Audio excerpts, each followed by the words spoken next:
નમસ્તે મિત્રો, ધર્મ મનીષ પંડ્યા ઓફિશિયલ ચેનલ પર હું મનીષ પંડ્યા આપ સૌનું સ્વાગત કરું છું.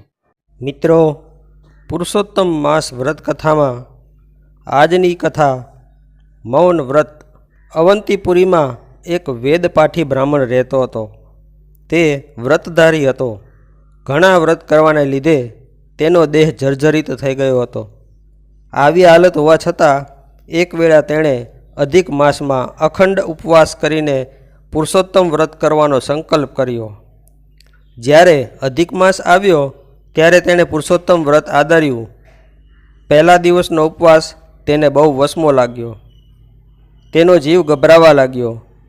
તેણે પોતાની ટેક જાળવી રાખી. તે આખો દિવસ પુરુષોત્તમ ભગવાનના નામનું સ્મરણ કરતો હતો, એટલે તેને શાંતિ રહી.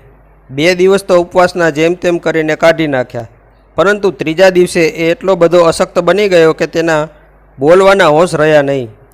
તો પણ તે હિંમત રાખીને મનમાં પુરુષોત્તમ પ્રભુનું સ્મરણ કરતો રહ્યો. તેણે ઉપવાસનો સંકલ્પ કર્યો હોવાથી અધિક માસ પૂરો થાય ત્યાં સુધી એ પાળવો જ પડે, નહીતર વ્રતનું ફળ મળે નહીં.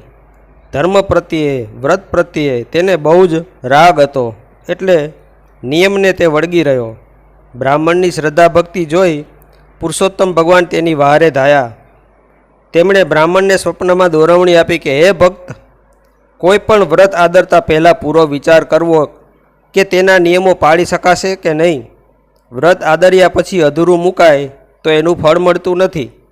તે મારા વ્રતમાં ઉપવાસનો આકરો નિર્ણય લીધો છે.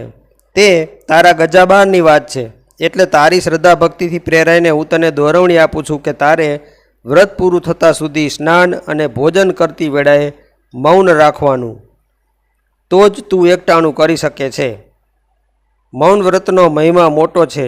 માનવી જો સ્નાન કરતી વેળાએ અને જમતી વેળાએ મૌન પાળે તો તેને ઉત્તમ ફળ મળે છે. મૌન પાળનાર તંદુરસ્ત અને તેજસ્વી બને છે. તેની આવરદા વધે છે. તેનું મન હર હંમેશ પ્રસન્ન રહે છે. પુરુષોત્તમ માસમાં વ્રત કરનારથી જો ભૂખ્યા ન રહેવાતું હોય તો તે મૌન પાડીને જમી શકે છે, તો પણ તેને પૂરેપૂરું ફળ મળે છે.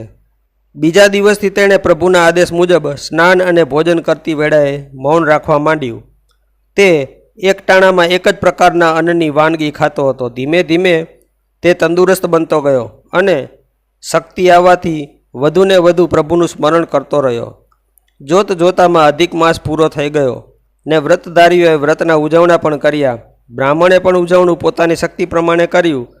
તે દિવસે તેણે પુરુષોત્તમ પ્રભુના પાઠ કર્યા ને રાતના સૂતી વેળાએ પુરુષોત્તમ ભગવાનને પ્રાર્થના કરી. ત્યારે પુરુષોત્તમ ભગવાન પ્રગટ થઈને બોલ્યા, હે ભક્ત, તારા શ્રદ્ધાપૂર્વકના વ્રતથી તું મારી કૃપા મેળવવાનો અધિકારી થયો છે.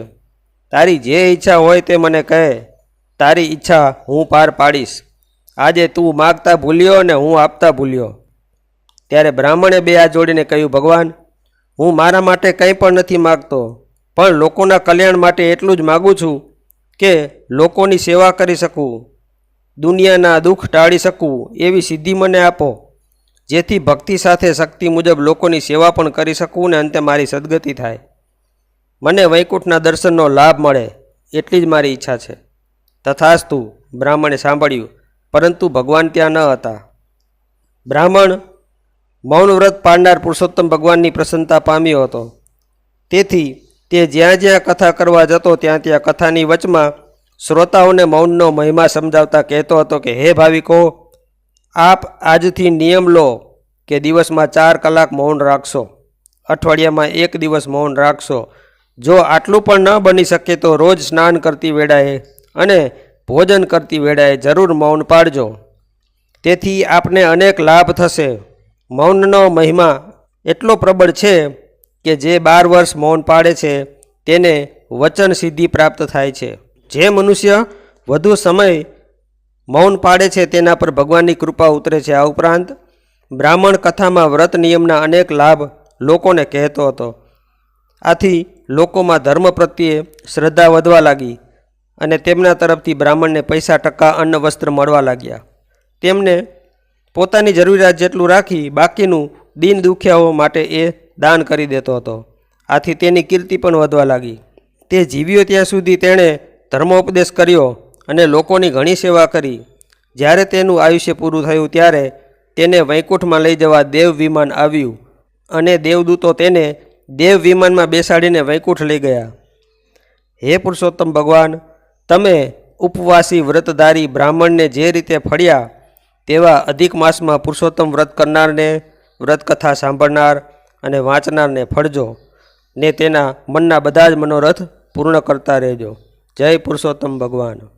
તો મિત્રો, જો આપને આવા વિડીયો પસંદ હોય, આપને આવી ધાર્મિક વાર્તાઓ પ્રસંગો સાંભળવા ગમતા હોય તો આ ચેનલને લાઇક, શેર અને સબસ્ક્રાઈબ કરજો.